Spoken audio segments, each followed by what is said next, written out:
ఇస్తోంది. సో దీన్ని ఎట్లా చూస్తారు? ముందుగా ప్యానెల్లో ఉన్న వాళ్ళకి నమస్కారం. బిఆర్ఎస్ వాళ్ళు మాట్లాడే మాటలు ఎట్లా ఉన్నాయంటే వినడానికి చాలా హాస్యాస్పదంగా ఉన్నాయి. మనం వాళ్ళ 10 ఏళ్ల పాలన మనం చూస్తే అసోసియేషన్ ఫర్ డెమోక్రటిక్ రిపోర్ట్ అనేది మనకు ఒకటి ఉంది. సో ఆ 10 ఏళ్లలో మహిళల మీద అత్యధికంగా నేరాలు వాళ్ళు గవర్నమెంట్లో ఉన్నప్పుడే ఎంత శాతం జరిగిందో మనకు తెలుసు. వీళ్ళు ఇప్పుడు మాట్లాడుతున్నారు, బండి సంజయ్ గారి అబ్బాయి కేసు గురించి ఇప్పుడు మాట్లాడుతున్నారు, కానీ వీళ్ళకి మాట్లాడే నైతిక హక్కు కూడా లేదు. సో మనం వాళ్ళ 10 ఏళ్లలో వాళ్ళు చేసిన పనులు మనం గమనిస్తే దిశ ఇష్యూ అనేది మనకు తెలిసిన విషయమే. అది ఎంత పెద్దగా జరిగిందో మరి దాని మీద వీళ్ళు ఏ విధంగా స్పందించారు కూడా అందరికీ తెలుసు. Jubilee Hills minor rape case, minor gang rape case ఉంది. అందులో ఎవరు ఇన్వాల్వ్ అయినారంటే క్లియర్ గా వాక్ బోర్డ్ చైర్మన్ కొడుకు, ఒక ఎమ్మెల్యే మనవడు. మరి వీళ్ళు చేసే పనులు ఏమైనా కరెక్ట్ గా చేశారా? అసలు వీళ్ళకి మహిళా రక్షణ కోసం, మహిళల రేపుల కోసం మాట్లాడే నైతిక హక్కు అసలు వీళ్ళకుందా? ఎందుకు వీళ్ళు రాజకీయ కక్ష చేస్తున్నది, వీళ్ళు ఏ విధంగా చేస్తున్నారు అన్నది ప్రతి ఒక్కరికి క్లియర్ గా తెలుస్తుంది ఈ రోజున.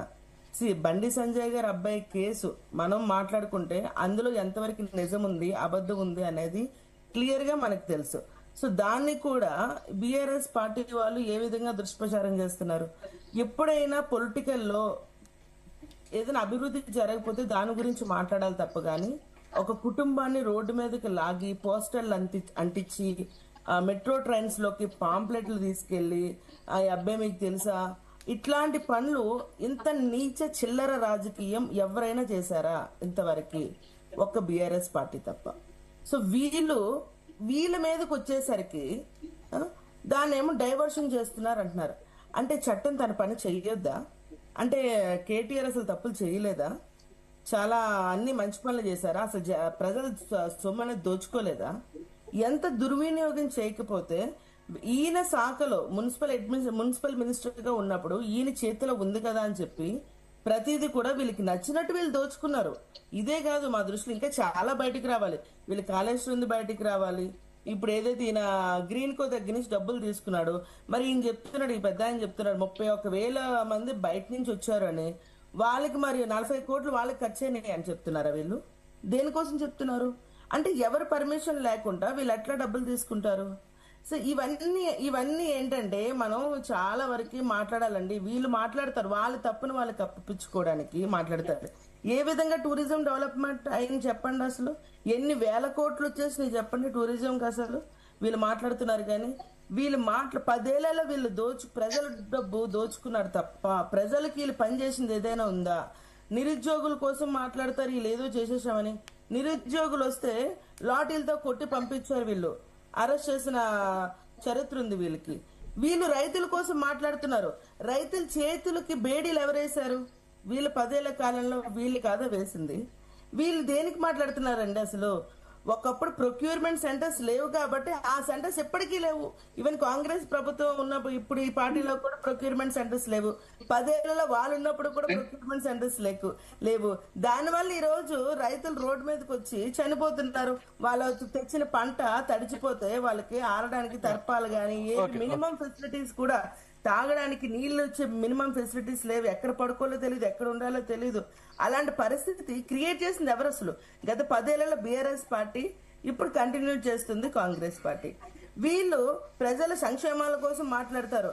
అసలు ప్రజలు ఏ విధంగా వీళ్ళు ఉద్ధరించారు నాకైతే తెలియడం లేదు. అంత స్టాటిస్టిక్స్ వీళ్ళ దగ్గర ఏమున్నాయి మాకు తెలియట్లేదు.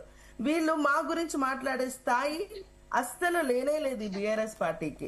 వీళ్ళు చేసే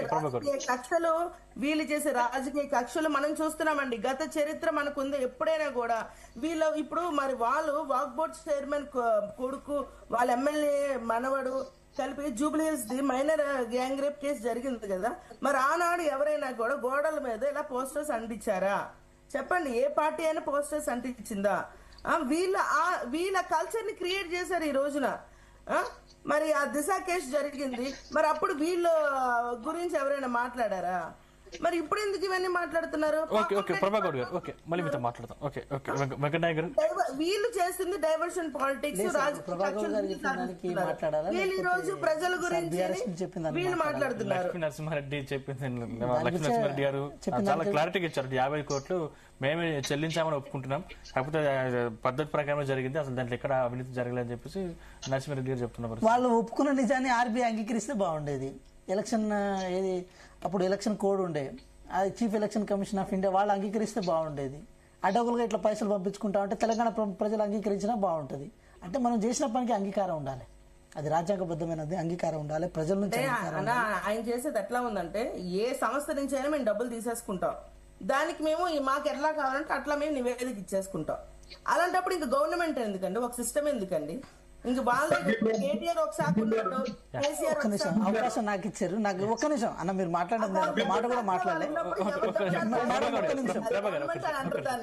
మేడం ఒక్క నిమిషం. అది మన ఇంట్లో బ్యాంక్ అకౌంట్ లోనే నాకు నచ్చినంత, అది కాదు అన్నవాడు నన్ను చెప్పలేని, మా ఇంట్లో నాకు బ్యాంక్ అకౌంట్ ఉంటుంది, నాకు నచ్చింది నేను డ్రా చేసుకోవచ్చు.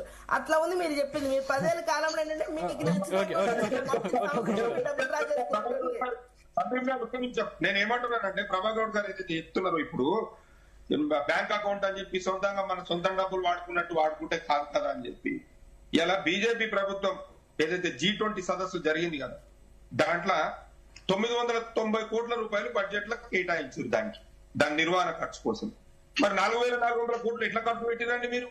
4400 కోట్లు ఏ రకంగా అంటే బడ్జెట్ లో ఏదైతే అనుకున్న దానికంటే 300% ఎక్కువ నిధులు కేటాయించి మీరు దుబారా ఖర్చు చేయలేదా? ఎందుకోసం చేసిరండి అది? అంటే దేనికోసం అయింది అది? లక్ష్మీనారాయణ గారు ఒక మాట, వీళ్ళు కేంద్ర ప్రభుత్వము గూగుల్, ఇన్స్టాగ్రామ్, ఫేస్బుక్, ఆ మెటా దానికి సంబంధించి వీళ్ళు ప్రచారం కోసం దాదాపు ఒక 150 కోట్లు ఖర్చు పెట్టిరు. వీళ్ళు ఎందుకోసం పెట్టిరు? ఇలా మన దేశం యొక్క ఖ్యాతిని వివరించండి. ఆ విషయంలో ఇద్దరు అత్తే ఉన్నారు కానీ ఒక్క నిమిషం ప్రభా గారు మీరు ఒక్క నిమిషం మళ్ళీ మీతో మాట్లాడతాం. ఒక్క నిమిషం నా అవకాశాన్ని మీరు తీసుకోవద్దు. లక్ష్మీనరసింహారెడ్డి గారు అవకాశాన్ని మీరు తీసుకోవద్దు. ఒక్క నిమిషం లక్ష్మీనరసింహారెడ్డి గారు ప్లీజ్, మీరు దాని తర్వాత మీ దగ్గరికి వస్తాను. తెలంగాణలో బీఆర్ఎస్ హయాంలో మహిళలకు భద్రత లేదని మాట్లాడి మహిళల కోసం ప్రత్యేకంగా లక్ష్మీనరసింహారెడ్డి గారు మీరు ఒక్క నిమిషం ఆగండి. లక్ష్మీనరసింహారెడ్డి గారు ప్లీజ్ మీరు ఒక్క నిమిషం ఆగండి. లక్ష్మీనరసింహారెడ్డి గారు షీ టీమ్స్ ను తయారు చేసింది కేసీఆర్ గారు. ఓకే లక్ష్మీనరసింహారెడ్డి గారు దయచేసి మీరు ఒక్క నిమిషం ఆగండి. ఆగితే నేను మాట్లాడతాను. లక్ష్మీనరసింహారెడ్డి ప్లీజ్ మీరు ఒక్క నిమిషం ఆగండి. లక్ష్మీనరసింహ మనం రెడ్డి గారు ఒక మాట ఏంటంటే, మనం కొంచెం జనరలైజ్ గా మాట్లాడదాం, కాన్స్టిట్యూషన్ బేస్ మీద మాట్లాడదాం. రైట్ టు ఇన్ఫర్మేషన్ అనేది ఒక చట్టం ఉంటుంది. ఆ చట్టం ప్రకారం ఫర్ ఎగ్జాంపుల్ ఇప్పుడు గ్రామ పంచాయతీ మీరు యూనిట్ గా తీసుకోండి, ఆ చట్టం ప్రకారం మీరు ఒక అర్జీ పెట్టుకున్నారనుకోండి, నాకు ఇన్ఫర్మేషన్ కావాలని చెప్పి, అక్కడ ప్రతి రూపాయి ఇన్ఫర్మేషన్ ఇవ్వాల్సిందే. ఇచ్చిన దాంట్లో ఏదైనా లోపాలు జరిగితే అది 5,000 రూపాయలు అవినీతి జరిగినా 10,000 రూపాయలు అవినీతి జరిగినా కూడా అక్కడ సర్పంచ్ని కానీ లేకపోతే కార్యదర్శిని కానీ సస్పెండ్ చేసే అధికారం కలెక్టర్కి ఉంటుంది.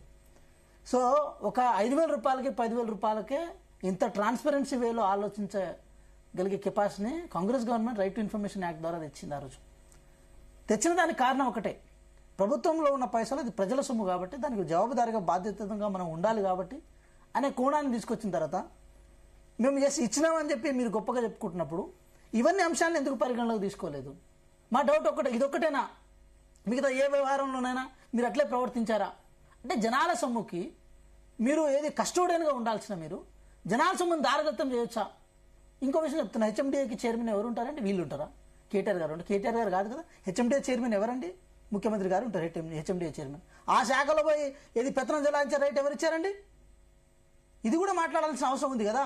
ఆ శాఖ కేటీఆర్ గారిదా? ఒక్క నిమిషం లక్ష్మీనరసింహారెడ్డి గారు, ఒక్క నిమిషం.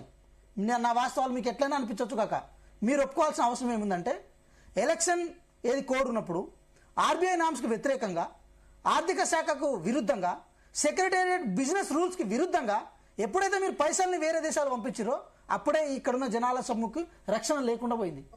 దాని గురించి ఏది మీరు సూతాయించాలి, మాట్లాడాలి. ఏం పీక్కుంటారో పీక్కోండి, ఏం చేసుకుంటారో చేసుకోండి. ఈ లొట్ట పీసు కేసు నన్ను ఏమైనా బీకేది ఉందా అంటే, ప్రజల సొమ్ముని మీరు అడ్డగోలుగా అడ్డదారి పట్టించినప్పుడు ఏం బిక్కుంటారని బిక్కోండి అంటే ఎవరిని అంటుంది ఈ మాట? ప్రజలు అంటున్నట్టే కదా, అది తెలంగాణ ప్రజల సొమ్ము కదా. రాజకీయంగా మేమేం మీకుంటామండి, ఆల్రెడీ మిమ్మల్ని ఫామ్ హౌస్ పరిమితం చేసినాం. మాకు మీకు వ్యక్తిగత కక్షలే ఉంటాయి. రాజకీయంగా మిమ్మల్ని ఫామ్ హౌస్కు పరిమితం చేసిన తర్వాత ఈ ప్రజాప్రభుత్వాన్ని ప్రజలు తెచ్చుకున్న తర్వాత ప్రజలకు మేము జవాబుదారిగా ఉన్నాం, ప్రతి రూపాయికి కస్టోడియన్గా ఉన్నాం. ఒక మధ్యతరగతి కుటుంబం ఎట్లా నడుస్తుందో ఈ రాష్ట్రం అట్లా నడిపిస్తున్నాం. సంపన్నమైన కుటుంబానికి ఏది లాంఛనాలకు అనవసరమైన ఖర్చులకు పోయి మీరు దాన్ని ఏది ఆర్థిక కూపంలోకి ఆర్థిక విధ్వంసంలోకి నెట్టేసిరు. అయినా సరే రూపాయి గల్లా గురిగిలో కూడబెట్టుకుని మరి ఈ సంక్షేమం కోసం అభివృద్ధి కోసం మేము ఖర్చు చేస్తున్నాం. ఏం పిక్కుంటారో పిక్కు